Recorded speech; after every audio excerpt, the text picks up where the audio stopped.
Ladies and gentlemen, welcome to the Food Marketing Mindset Podcast. I'm your host, Doug Resch, and I'm thrilled to have you join us today. Whether you're sipping a matcha latte or crunching on kale chips, this podcast is your backstage pass to the dynamic world of food marketing.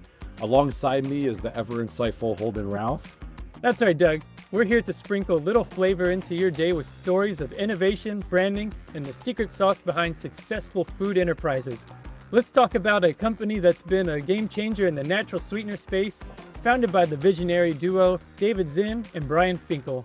Devash has been an ancient delicacy and turned into a modern kitchen staple. Devash's date syrup is a testament to their commitment to quality, purity, and taste. And speaking of curiosity, today's guest is a true visionary. He's the founder and CEO of Devash Organics, a brand that's redefining sweetness one date syrup at a time. He's an entrepreneur, a food lover, and a man with a mission to sweeten life naturally. Please give a warm welcome to David Czinn. Right. Thank you so much for having me. We're excited to have you. Yeah, it's going to be fun. We appreciate you being on board. So David, can you talk a little bit about Devash Organics? It has a unique product line, including award-winning date syrup and delicious date sugar, some date bars, etc. Share the story behind how you decided to focus on dates as a core ingredient and what made you believe in the potential of this ingredient as a natural sweetener to the community. That's a great question, Doug. Honestly, I have to give the credit to my business partner, Brian Finkel. He was actually the one, he was on a trip, he was traveling in the Middle East. That's actually where Brian and I met. We met on a study abroad trip many years ago back in Israel. And Brian was actually back and he came across date syrup. And Brian was the one who, and it was probably, it's about 7 years ago now. He said, I came across this amazing product, date syrup. I'm adding it to my yogurt every morning. It's really incredible. I know you live in Los Angeles. Brian, living in New York at that time. And he said, I know you live in LA. And he said, there are tons of date farms in California. We should really look at selling this as a healthy alternative. And, he said there's a lot of benefits to date syrup. And he started to go on about the antioxidants, the magnesium, the fiber that dates have, and it's also a low glycemic vegan alternative sweetener as well. And so we started to do some digging and looked into it. And it seemed that there was a real incredible opportunity here. When you looked at the other sweeteners, it was really just agave and cane sugar and maple syrup. And so this kind of checked a lot of the boxes. And, we started out really small, started selling at farmers markets, and, we tested the waters there. And from there, we saw a lot of success in our small little community out here in California and Los Angeles. And, from there was kind of this domino effect where we just kept building products around dates. And, fast forward to today, we're now in about 10,000 doors nationwide. We now sell to many co-packers and other brands in our space too. So it's really been a great, it was really a great product, an initial springboard to venture us into the overall date space. And, we joke all the time, internally, we call ourselves the date guys. And, we do love dates personally. And, we're very happy to supply them to as many people as possible. But it is funny, as two guys, Brian grew up in Chicago, I grew up in Ohio, in Cleveland. The dates are not a very well-known fruit over there. And so, it was definitely that epiphany moment when Brian, was the one who really introduced me to the syrup, because I had no clue it really existed until I tried it that day. And now, fast forward to today, it's pretty amazing. Dates are really having a moment in 2024. And it seems that, not only are they ubiquitous, but you can really apply that to anything. So it's been a really amazing sector awesome. That's to be really a part inspirational too. So from farmers markets to 10,000 stores, that's a great success story. And I think with being in 10,000 stores, sustainability has to be something that you're thinking about within the business model of Devash. I mean, can you talk about how you've incorporated sustainable business practices, and then maybe some of the challenges that you face to overcome some of the issues involved? Absolutely. I mean, Initially, actually, when we started, it was really tough. Every year, the our prices would go up. I would say every single year, and we knew that it wasn't sustainable in order to, grow the business where we wanted it to, where we believed it could go. And so, um, we were able to develop a really strong partnership with our partners in Dubai, Al Baraka, and they've really done an incredible job. Their entire facility is solar powered. A lot of the dates that are used for the date paste, they use the ugly dates in order to reduce food waste. And so, we've really made a conscious effort in order to, leave our mark, make our mark, on the world. I mean, in today's world, you can always do more, you can always do better. And I think it's really critical today for all brands to try to do as much as they possibly can. With that being said, you have to run a profitable business as well, or else you won't survive. So, it's really important that those ideals are aligned. But with dates, we got really lucky because a lot of retailers only want to carry the large dates. They want them to be. It's kind of like when you're buying apples. A lot of retailers don't want bruised apples, even if they taste just as good as the beautiful ones that are more aesthetically pleasing. With dates, I think everyone here is familiar with dates. Dates are a pretty ugly fruit to begin with. So, it's funny. We actually showed Costco some dates early on, and we were telling them, it's more sustainable. We want to make sure these don't go to food waste. And Costco was looking at the dates, and they thought that they were a little too ugly, quote unquote, for their consumer. So the beauty of that is you can turn it into date syrup, you can turn it into date paste, you can turn it into date sugar. So there's a lot of alternatives. So instead of turning the lemons into lemonade or apples into applesauce, we have many different verticals that we can use those dates, and you know to make sure that we're doing our part to at least reduce food waste. But the beauty is, date sugar, date syrup, date paste. No one cares what the dates look like initially, as long as the quality is still You there. talked about pitching the retailers in the sustainability of the product and why they should be picking up date syrup and Devash Organics. Could you talk about, those health conscious consumers? They're obviously increasing across the board when it comes to food trends and looking at alternative refined sugars as well. How did you position Devash to appeal to that audience? And then what kind of marketing strategies do you think work best to reach those health conscious consumers with this new ingredient as date syrup, date sugar, date paste, with those health benefits that come with dates? Yeah, I mean, I think one of the biggest things that we did was, I'd say one of the best things about dates are being the fact that it's low glycemic and vegan. So, I think also living in a post-COVID world, most people are more health conscious and aware of what they're consuming on a regular basis and their overall lifestyle. And so, I think for us, it was really finding, our key core super fans and our key core community, and really drilling down there and, doubling down. But I think, now people are becoming more and more aware of dates. And I think our biggest thing was really to educate them, the fact that our products existed. Like even now, we sometimes come across people that say, I wasn't even aware that date sugar existed or date syrup existed.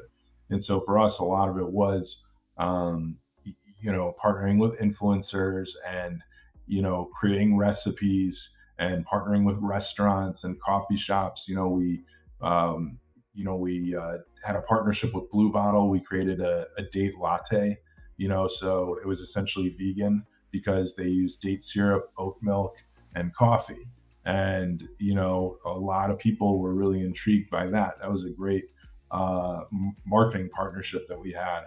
But I would say it's doing things like that that really help educate people and generate awareness. And then when they drill down, they really learn more and more about the benefits. But, same thing. We've done partnerships in the past with Juvenile Diabetes Research Foundation, from a low glycemic standpoint. That was really powerful. It's really allowing people to, have a healthy alternative sweetener that they have access to without the guilt. And so, I would say that was really a large part of the education. And, we're still doing our part to educate people. Obviously you have to run ads in today's world, but it's really finding your right community and doubling down there and spreading the word further and further. So you talked about the collaborations and partnerships with the influencers, with Blue Bottle. I want to know what impact those had on Devash's growth in the brand awareness for the business. Yeah, I mean, I think it's interesting. Things are, when you look at marketing as a whole, I think things are cyclical. You always have to be ready to pivot. Industries always change, interests always change. There's no right formula how to do something, again and again and again. There's no, consistent formula that leads you to success or that will lead you essentially to the destination that you're looking for. But I think when you're working with a nascent product like date syrup or dates in general, I think that you have to do a degree of marketing in order to educate. But I would say, the partnership with Blue Bottle was massive. Blue Bottle has a massive following. People were really excited when they saw a new limited edition product associated and available with them. And, that created a lot of intrigue.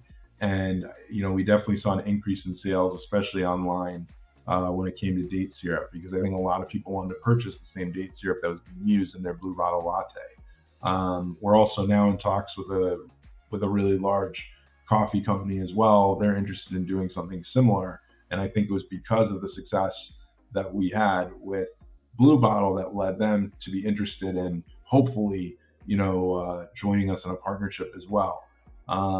Same thing with the influencers. It's hard to measure, direct success unless you use a coupon code. And certain influencers we worked with were really successful. We saw incredible success. Other influencers that we thought were going to be really successful, we didn't see a lot of purchases and a lot of sales if that's how you're measuring success. So it's really tough. I mean, I think from a general awareness and educational standpoint, it's definitely beneficial and very important when you're launching any type of new product or when you're not selling, sliced bread, I would say, or eggs. For us, we still have a lot of educational legwork to conduct. But it's still very, very necessary. And I would say it's still very important and relevant in order to grow the general awareness of the brand. So, I think you have to be very careful because it can become very costly and very expensive. And I think the biggest thing is once you do find your super fans within your community, those are the people you want to double down on because those are the people that are going to scream from the rooftops and that are going to be your biggest fan. And that's the thing. You have a lot of people out there that are so passionate about the brands that they love. And, I think that's really the beautiful thing that we've developed a lot of great partnerships with customers who, feel strongly about what we're doing. They feel strongly about our company and they love our products. And I'd say that's probably, the best area to spend your time is, finding the people from within and seeing how you can partner with them further to help you grow your business and brand. That's a good segue into something that popped into my head a little bit is I know when you first started many years ago, you and I had met in the date world, and so we talked a lot about the brand and date syrup, et cetera. And packaging design really is key into attracting consumer bases, right? So can you talk about the visual appealingness that you've brought onto store shelves and the insights that you've had? I know there was been a change. I think, if I remember correctly, your product was in glass bottles, right, in the beginning, and then moved into squeeze bottle plastic, right, more in line to, I guess, a honey bottle, if you will. Can you talk about that design process? What made you kind of move in that direction, and how do you continue to align with your brand identity and making sure that consumers love the packaging and bringing the right product to the table? I mean, that's a great question, Doug. And, we loved our glass bottles. They were, we were all about glass. We didn't want to put in any new, we didn't want to add any plastic to the world if we didn't have to. We really wanted to focus on, minimizing, our carbon footprint to the best of our ability. And, it was really tough when we had to make that pivot and change. I know a lot of customers were unhappy, but at the end of the day, it was the right thing to do because the amount of breakage that we would have on a regular basis and the amount of additional expenses and additional waste. We had to bubble wrap every single bottle. It got so bad where our 3PL, our fulfillment center, would have to bubble wrap every single bottle before we shipped it to Amazon. And even when we would ship it to Amazon, or our fulfillment center would ship it, to our customers who would purchase via Shopify through our website, we would still every week we would have a bottle break. I kid you not. And it seemed that it was just the right decision to make that pivot until there's an indestructible glass that's invented, because it was just creating way too many headaches, way too many problems, way too many unhappy customers. And at the end of the day, Brian and I kind of looked at ourselves and said, okay, we need to pivot to glass or pivot to plastic, because this just isn't sustainable. This is going to kill the company. The amount of waste that we're using with the bubble wrap, the broken packages, the angry customers, this just isn't doing anything for anyone. If we were only supplying retail, it maybe could have worked, but it was still just the shipping fees is so expensive to ship anything these days. Even though the shipping costs have come down a little bit since COVID, but shipping glass, which is heavy, is much more expensive than shipping plastic. And as much as we hated to make that change, it was the right decision for the company. And we when we did make that change, we asked a lot of our key core customers, what designs they like the best. I think it goes back to the community, asking your community, what do they like? What do they prefer? A lot of people were very upset. They said, we don't want you to, we don't want you to stop using glass bottles. But, we basically said, look, it's inevitable. We have to, at the end of the day, if we want our business to survive. And so, I would say it was a rookie mistake. It was a nice idea, but a rookie mistake. And, that was an example of something, we probably should have changed earlier on, and we learned the hard way. But, we were able to navigate those murky waters, and, it all worked out for the best at the end of the day. But it was really, I would say, a lot of it was, the communication that we have with our team, but also with our customers. And they helped us identify the best packaging and the most beautiful label. And it was really getting their opinions that led us to, led us in the direction that we ended up following. Not to mention that date syrup is sticky when it breaks in the packaging. I can't imagine there are many happy customers with sticky stuff. We had one customer. It was embarrassing. She ordered a bunch of bottles on Amazon. I think all the bottles broke, and she brought the package into her house, and it got on her brand new carpet. Oh, wow. And so we ended up paying for carpet cleaning. Even though if anything, Amazon should have paid for the carpet cleaning. But good luck. Jeff never returned my emails. But but yeah, it's that was the thing. Not only were we losing customers, but we were creating all these additional headaches for ourselves. And it was such a nice idea, but we lost that battle with Amazon. But yeah, that was one. That was kind of, I think, that was the straw that broke the camel's back. It was when that woman, when she notified us that her carpet was ruined because of her Devash order, and we were just beside ourselves. And we felt awful, and we did what was right. Customer service, the customer's always right, but it was definitely an experience that we never thought we were going to have to deal with. And look, we handled it the right way, and it was difficult during that time, but we did what was right, and I believe that that customer still that's what counts. Yeah, that's a good happy ending to that Yeah. story. Right.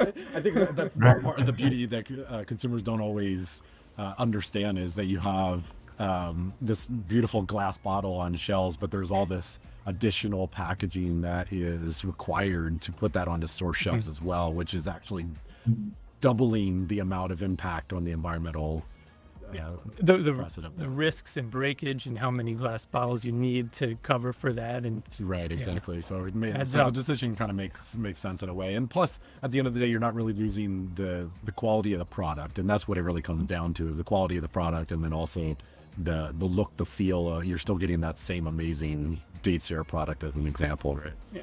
Hello. But I want to jump back a little bit. I know that that statistic or that story from farmers market to 10,000 stores is really something that caught my ear. I want to learn more about like what's the number one key lesson you learned in scaling your business. The number one key lesson, I'd say, look, you need to have the right partners and the right team. I think for us, essentially, because now we're a vertically integrated operation, we have great partners in Dubai, and they really help us develop, and they really help us develop all of our products. And so I think the critical thing today is you need to make sure you have a good team. You need to make sure you know you need to make sure you're organized. You need to make sure that you know you you don't. I wouldn't say that you don't take no for an answer, but that you don't allow no to be the final answer. The road to 10,000 doors, so many of these accounts that we're in today said no to us early on. And I think a lot of it is that you really need to persevere, and you have to be annoying with class, as we joke. You have to follow through, follow up regularly, constantly try and schedule a meeting, just try to get 5 minutes of people's time. And I think some of the most success that we've seen is not even having a booth at trade shows, but attending the trade shows and just talking to anyone and everyone that has a badge from Costco or Sprouts or Whole Foods, and stopping them in their tracks and saying, "Hey, I'm not sure if you saw my previous email. I know you receive a lot of emails, but I would love to schedule a call with you for 5 minutes just to tell you a little bit about our success, and give them a date bar or a bottle of date syrup." Brian and I will always carry anywhere we go. We have Devash products on us. That's just kind of the way it goes, especially at the food shows. Here you have an opportunity where you get to, everyone is under the same. I would agree with that. And I've seen you walking trade shows with your Devash Organics t-shirt on Yeah, all Doug the knows time. well. So every time I walk by, you say hi. It's easy to stand out with when you're branding yourself as well. So I know previously you talked a little bit about building this community, right? And part of that community is your consumers. And the best part of bringing in new consumers is taste tests, right? And demos, getting the product Yeah. into their hands is a powerful tool to launch new products as well. How did you approach getting Devash products into the hands of potential customers? And then is there any memorable stories of tasting events that you've come across or people that you've met along the way through those events? No, absolutely. I mean, I think product market fit is critical. You need to know, who your key core consumer is. And so for us, early on, we did a lot of partnerships with, yoga studios, Pilates studios, gyms, people that, we would go to areas where we would know that people are into health and wellness. And, we would try and identify our key core consumer that way. And so, we would always have little tables set up with our bars and our syrup, and it was a great opportunity to educate people that our product exists, and we'd usually give out coupons there along with samples for people to try the products and to reorder. Many times we kind of got used to it, but there were many times where people would say, "Oh, dates? I don't like dates. I'm not going to like that. I'm not interested." And we would just say to them, "Hey, look, like, no pressure. If you don't want to, don't worry about it, but just try a little bite. We're curious to see what you think, because it doesn't, like, especially in the bars. Our bars don't have the typical consistency of the date. A lot of people say, "Oh, I don't like the moist consistency of a regular date." People say the texture is a little too, off-putting for them, and I personally love dates, but look, I understand everyone is different. But I would say, look, sometimes people don't try the product, but many times they do. And after they try our bars, they're usually very impressed. Like, wow, that's really good. I really do. I did enjoy that. And so I would say that that's been a really, not only a great feeling, but it's also been very validating and has been a very successful approach for us over the years. We always like to now do partnerships. I'd say family friendly events. We just did one at LA Children's Hospital where we gave out our bars, and it's a great, happy, healthy, family snack for everyone. And so I know a lot of parents are really happy that they had a product that didn't have a tremendous amount of added sugar and preservatives. And I think that that's a great, I think that's one of our strong differentiators because our products are really simple. Our date syrup, our date sugar and paste is made with one ingredient, dates. Our bars are made with 2 to 3 ingredients. That's dates, nuts, and either other fruit or raw cacao, no added sugar. So, I think that in today's world, people are really looking for clean labels and products they can get behind. And, I think it's our job and our duty to educate them that our products exist. And so it's been through those types of partnerships and sampling campaigns that, we've seen a lot of success. So, it's funny because, we did hear a lot of no's, but it's just like the retail industry as well. We'll hear a lot of no's, but eventually, people will give us a chance. And then once we're given the chance, that's our opportunity to shine and really succeed. So I would say it's actually very synergistic and similar in a way. So the bars offer different flavor combinations, right? And consumers have different flavor preferences. So how do you go about developing the flavors and targeting the right consumer for new flavor launches? It's a great question. I mean, a lot of it I think starts from within as well. I mean, in our newsletter, we always ask people, hey, do you have any ideas for new bar flavors? Do you have any thoughts? Things along those lines. I mean, we're actually rolling out a fiber bar in hopefully Q4 of this year. So it'll be a high fiber bar. It'll be similar to, we look at it that fiber one is really the only one that has a real fiber bar. But there's a lot of preservatives, a lot of chemicals. And, we asked our target market and, Brian was actually, Brian came up with this idea. But we asked our target market, what are you looking for more of? What could you use more of your diet? What type of flavors you'd be interested in? And, we actually spoke to many gastroenterologists as well. And they said that Americans do not consume enough fiber. They said it's one of the biggest issues. And, this is a real opportunity for us to be at the forefront. If we're able to launch a natural, clean fiber bar, this could be a really great, healthy alternative that many of their patients, let alone many people in the US today, could benefit from. So, I think a lot of it is staying up to date with what's going on in the world, communicating with your community and also, talking to buyers and seeing, where is there a lull in the market? Where do they see opportunity? Where could they see additional new products really succeeding? They know better than anyone. And so I think it's a combination of having those discussions that really led us to making the decisions when it came to flavors and SKUs and things along those lines. Also looking at Spins data and Nielsen data, you can see what flavors are selling the best. And you don't always want to reinvent the wheel. It's sometimes great when you have that information. And if you can take that SKU and make it better, hopefully you'll be really, really successful. But that's how a lot of people, have done it in life. So, I'd say it's really a combination of all of those things. That's pretty amazing. I think, we talked a little bit earlier in regards to let's go beyond profits a little bit. So you talked about social impact a little bit with the charity events, right? And then also some environmental impact with switching from glass to plastic and, there's measurements beyond bottom line, right? And one of the aspects is educating your consumer, building the health benefits, and then you talked about the website features of your recipes, and then also this idea of food culture, right? Is in the U.S. a lot of people aren't aware of dates and the health benefits, and they don't eat it on a daily basis. So you have a lot of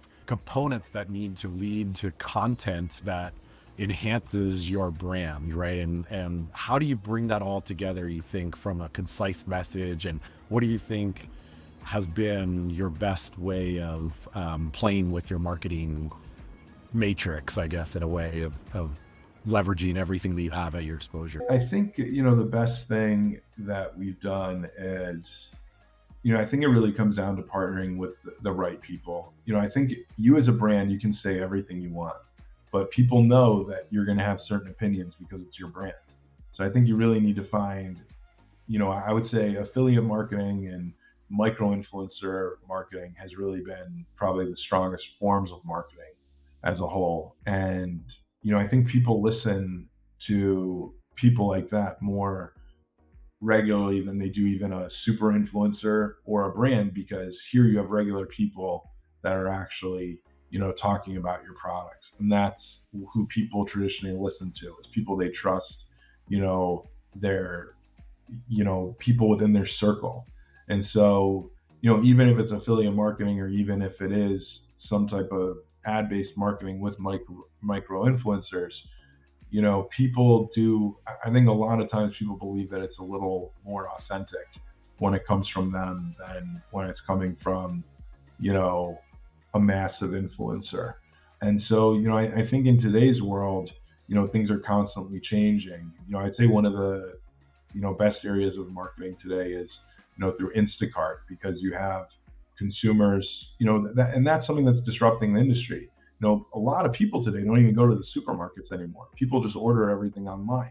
And so you don't have the same ability to educate consumers about your product or that you exist the way they used to. I mean, Sampos and demoing are great, but still if foot traffic is falling at grocery stores because now, you have more people placing an order and the person going to pick up the product is only looking for the items they're told to get.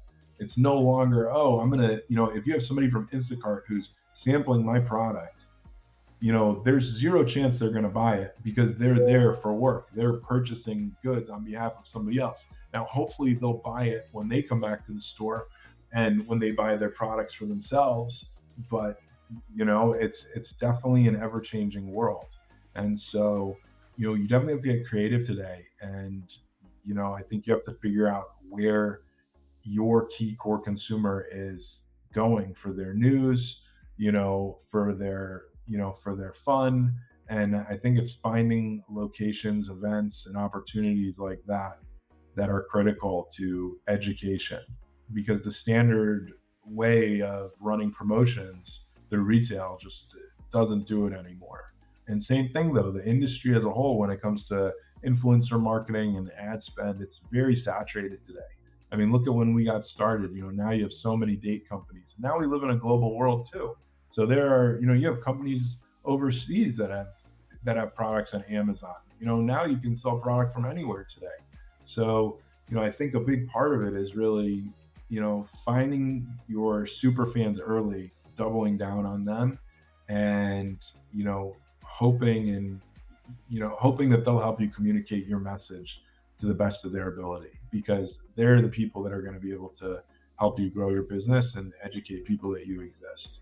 But with that being said, you always have to go the extra mile, and I think it's pretty amazing. Like, you'd be surprised how many people care, and if you are open to starting a conversation with your customers and with your community, people really want to hear from you. They're all very, very supportive, and they are always open to giving guidance and advice and helping spread the word too. So I think it's a critical part of, becoming successful in today's new world. That's all great. I think, impacting that brand loyalty and creating the customer engagement is key, right? And I think it sounds like Devash is hitting all the marks to be able to do that. I agree. We're trying. All right, David. So I want to know the one thing that you can kind of finish up with. What's the secret sauce of Devash Organics? What makes you guys different? What makes the business drive? And then what's the future look like for you guys? Yeah, I mean, I would say, the secret sauce to our success is, it's having a great business partner and having an incredible team, and I would say, you really, for companies that are just starting out, it's critical to figure out how you can become vertically integrated, because you need to become self-sufficient in today's world. It's very, very hard if you're dependent on other people. And we learned that the hard way early on, and thankfully now we have incredible partners. But for us, we're really focusing on becoming the premier date company. We now sell to many restaurants and food service accounts and co-packers and things along those lines. And I think it's critical to build a business around having multiple ways to win. We have retail, we have wholesale, we have bulk, we have direct to consumer, we have B2B. We have many different areas or revenue generating arms of the company, and we're taking the same product but we're selling it different ways. And I think that's a critical thing that every company should try and do, because in today's world, it's very difficult to raise money. It's becoming harder and harder.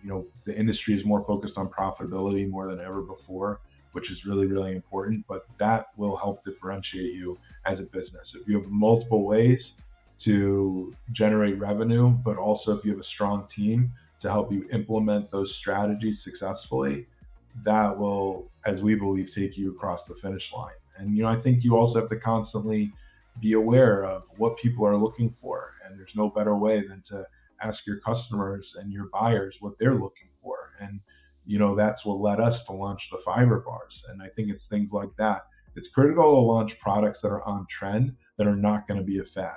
And for us, we look at it that fiber is here to stay, dates are here to stay, and when you combine the two of those together, hopefully you'll be really successful. So time will tell at the end of the day, but I think that's really the secret sauce to success. David, that's all great insights, and really I think you've given our audience an amazing opportunity to learn a little bit about, from grocery stores to online platforms. I think obviously it's clear Devash has a wide reach and great community, and you and Brian are great business partners together as well. So I just want to say thank you for all the fun tips for food startups and people in the industry as well. So that hopefully they've learned something today about that. And I know Holden and I are really appreciative of having you here today. Yes, thanks for coming on the show. We really enjoyed talking to you. Thank you guys for having me. I really appreciate it. We'll see you at the next show. Sounds good. And that's a wrap on today's episode with Food Marketing Mindset. I'm Doug Resch. And I'm Holden Rouse. And a big thank you to the visionary food marketer who shared their secret sauce with us, David Czinn. Remember, the world of food marketing is everywhere. It's powerful and it's effective. Don't forget to subscribe, leave us a review, and share this podcast with fellow innovators. For more delicious content, follow us on our social channels and visit our website. Stay tuned for another serving of Food Marketing Mindset, where your appetite for growth meets the taste of triumph. Stay seasoned, stay inspired until we meet again on the next episode of Food Marketing Mindset.